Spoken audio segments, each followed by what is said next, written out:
Hi, we are going to talk about the inverse function theorem.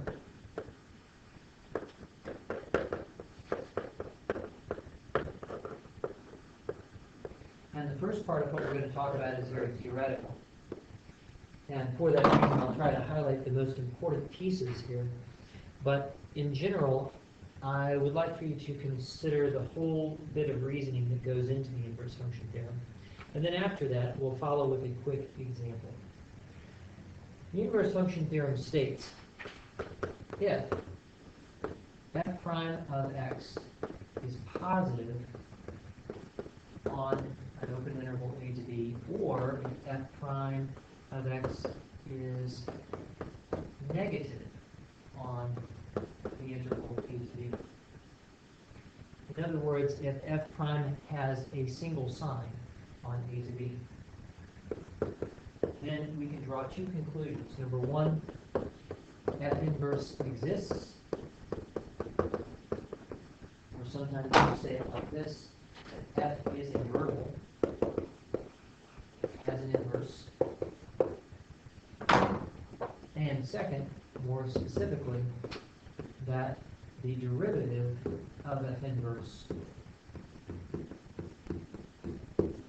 is 1 over the derivative of f evaluated at the inverse function. So the inverse function has a condition, which is that f prime has a single sign on a to b, and if that is true, then not only do we have an inverse, but also we can compute the inverse, the derivative of the inverse, even if we can't necessarily find an explicit formula for the inverse itself. So let's do a little bit of review and extension in order to prove our theorem. So our goal is to prove these facts here. And I want to review a little bit. Remember that f inverse is a unique function such that f inverse of f of x is equal to x, and f of f inverse of x is equal to x. In other words, f and f inverse cancel each other and give the original x back. And as we argued in class, this function f inverse exists if and only if f is a one-to-one function.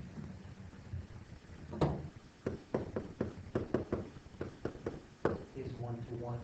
And remember that the meaning of one-to-one, the definition of one-to-one, is that if f of a equals f of b, then a equals b. Actually, it's if only, right? Because if a equals b, then f of a equals f of b trivially. Okay. So that was our story so far. Now what I'd like to do is to extend this by a definition and then a claim. We're going to add a second definition. We're going to say that f of x is strictly monotonic.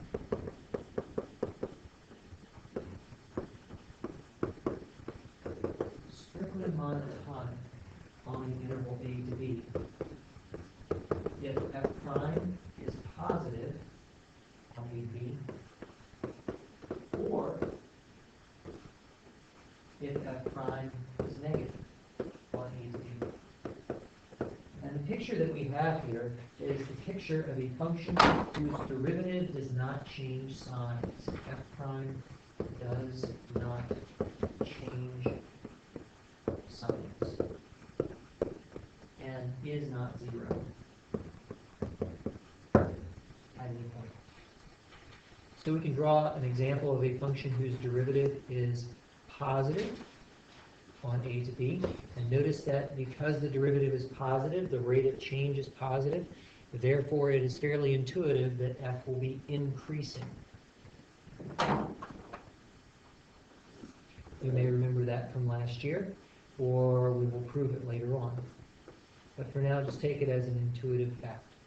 And here is an example of a function that is monotonic such that f prime is negative and it is decreasing. Okay.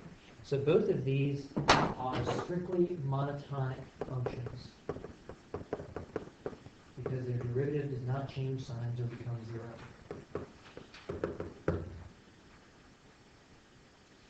Now, what I claim is this, that if f is monotonic, strictly monotonic,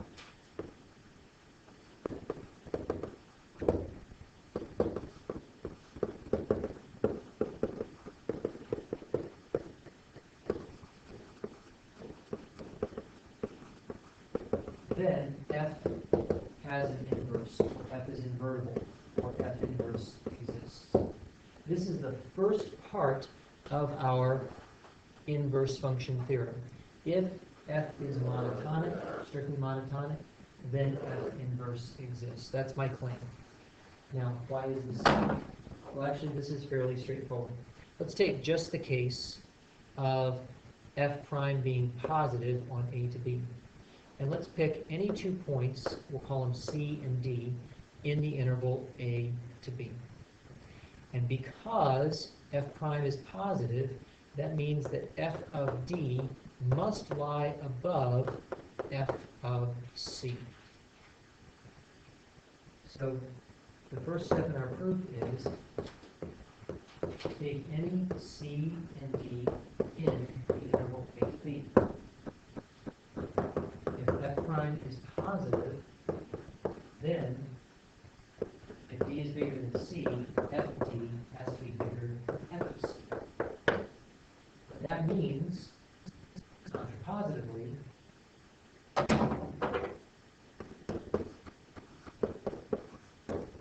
if f of d is equal to f of c, the only way for that to happen if f prime is positive is for d to be equal to c.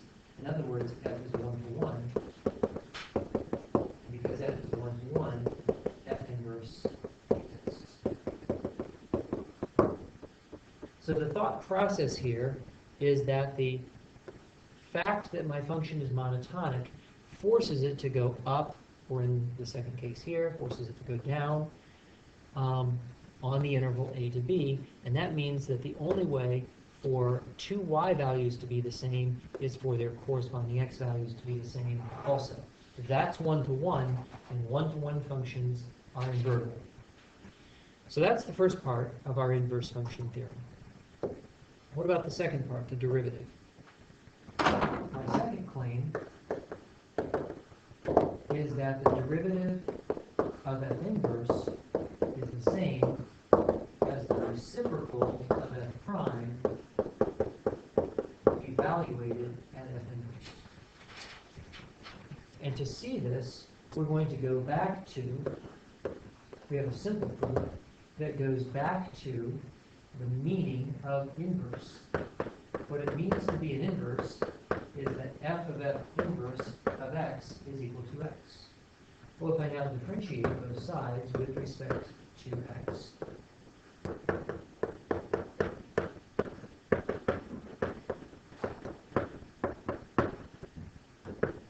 then on the right-hand side I get 1. On the left-hand side, using my chain rule, I get f prime of f inverse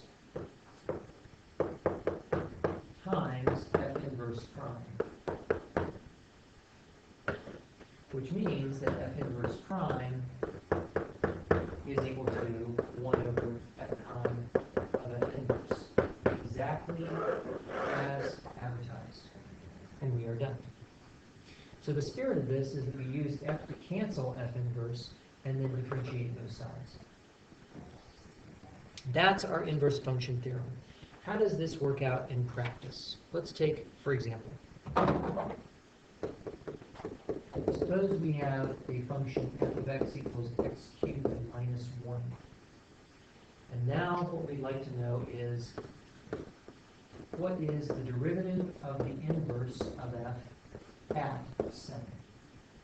There are going to be 2 parts to this. We're going to, first of all, set up using the inverse function theorem.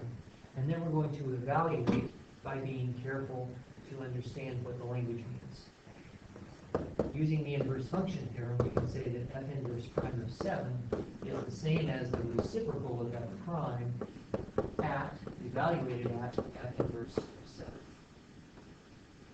So that's pretty straightforward. Now, for the evaluation, we're going to work inside out. And first, we're going to find what f inverse of 7 is. Let's say that x is equal to f inverse of 7. Then to solve for f inverse of 7, I can cancel f inverse by applying f to both sides. And when I do, I see that my equation is equivalent to f of x is equal to 7. And that is the same as saying x cubed minus 1 is equal to 7. Or x cubed equals 8, or x is equal to 2. That gives me the value for f inverse of 7, so I can replace f inverse of 7 with what it is. But now having done that, I need to find f prime of 2. And for that, I go all the way back to my f and find the f prime as 3x squared. So that f prime of 2 is going to be 1 over 3 times 2 squared, or 1/12. So that's the way in which the inverse function theorem is used. On Monday, we'll take a look at some other circumstances where you have graphs, where you have tables of values.